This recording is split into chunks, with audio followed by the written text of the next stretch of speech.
Porto molts anys en el tema de cooperació i realment penso que els projectes que més funcionen són els de cooperació tècnica directa.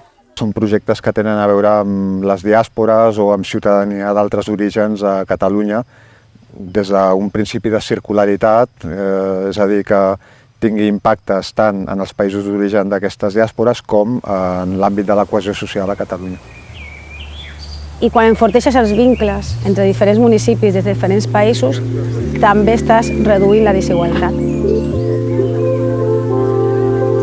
Al nostre municipi hi viuen gent de diferents col·lectius i a vegades abordem les necessitats des de la nostra òptica i és només anar als llocs d'origen on acabes entenent molts comportaments que des de la visió catalana, espanyola, europea no s'acaben entenent.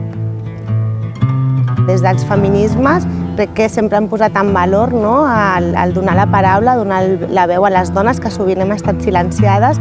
Ens apropem a les realitats socioeconòmiques, polítiques, culturals des de la mirada, des de la veu dels homes. Per tant, una de les principals utilitats és no llegir-ho, sinó escoltar-ho de primera veu.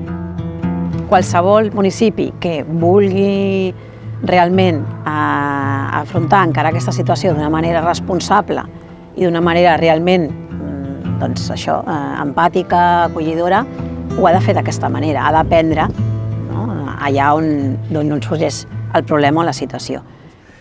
És fonamental entendre el context d'origen de tota aquesta ciutadania per poder prestar i millorar els serveis que des dels ajuntaments es dona als ciutadans i ciutadanes.